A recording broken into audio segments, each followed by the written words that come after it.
Morning everybody, Q&As. See here, Predator Line says, I got a PG on my female day 6, she was a 10.18. That's high for a dog that's just day 6. You'd expect it to be more like a 2 or something. Anyway, I was told to perform AIs that day on April the 15th.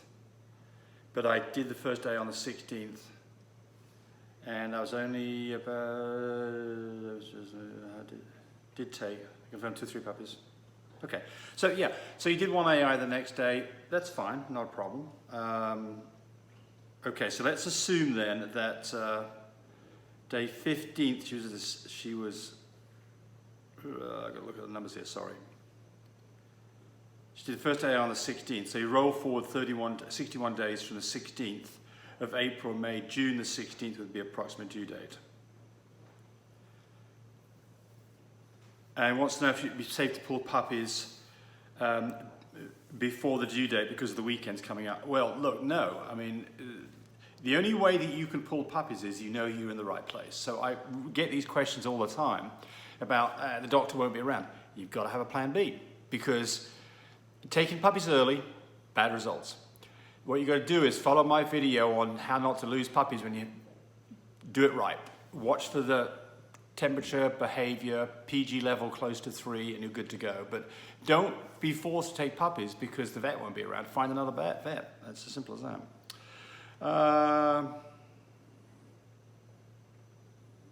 Someone says I'm the best. Thank you. Maurice OK says, I'm sorry I'm having a hard time getting the meds. Can anybody comment on antibiotics needed if they develop aspiration pneumonia? And is it possible to use these on a newborn puppy, like a week old? Yes. So first thing is, typically what you use for aspiration pneumonia is Clavamox, which is basically a form of moxicillin. It's a powder that you mix with water to make a liquid that you then put that in their mouth. That's the preferred thing, and to get Clavamox, you are going to have to go to your vet and get a prescription. But if you don't have that, you could use amoxicillin, and you could get that as fish mox from places like Chewy because it's used for fish. But you're going to have to go work out the prescription. But you can absolutely use that on newborn puppies, yes. Shutter Spit says PG close to 3, not below 3. Yeah, I mean, you know. I'll go with a number of 3.5 depending on the circumstances. And if you've got a dog that's way long on having puppies because it's got a single puppy in there, I might go with a 3.5. But basically, the number is something close to 3. Tammy's taking puppies out. Hi, Tammy. Is this where I ask questions? Yes, it is. Did you already let her? Somebody didn't what? Did you already let her out? No, I haven't.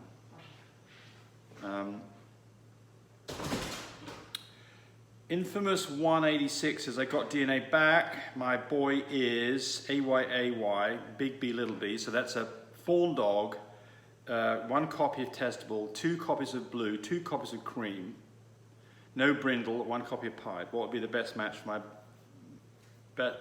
my female? Well, what you've got here is you've got a blue covered in cream fawn that carries testable.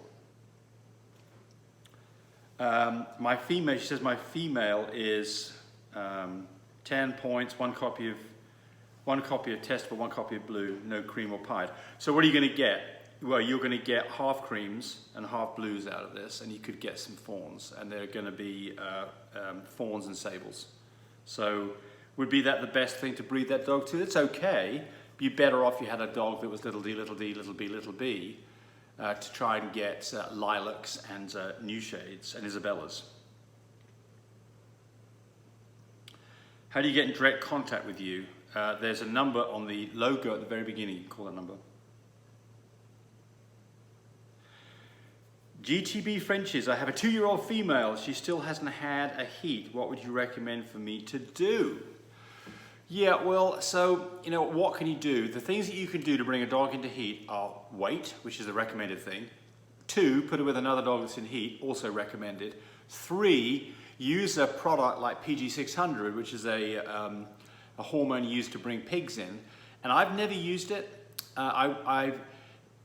You know, the problem with PG600, if it was so good, we'd all be using it, and we're not.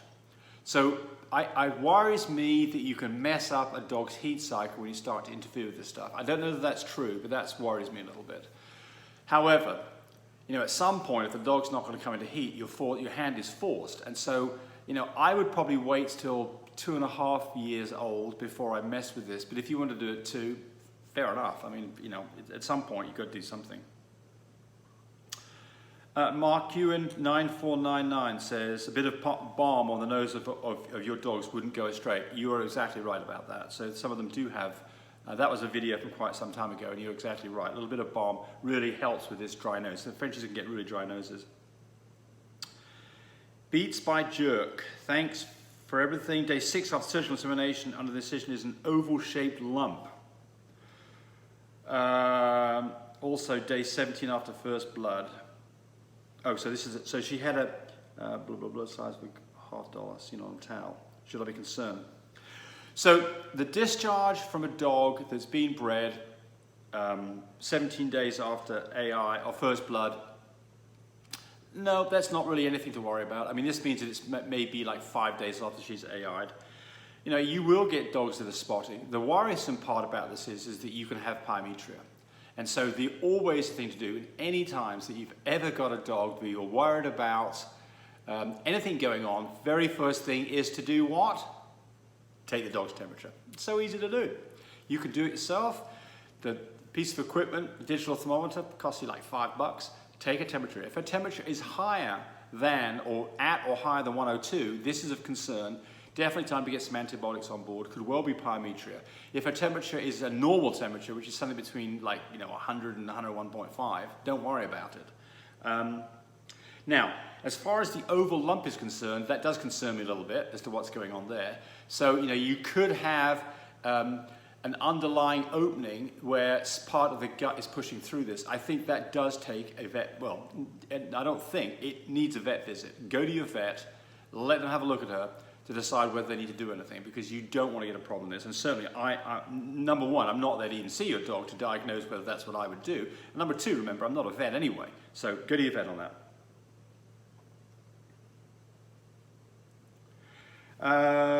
The big 1D said, just had a litter. My female had a fever before she went into labor.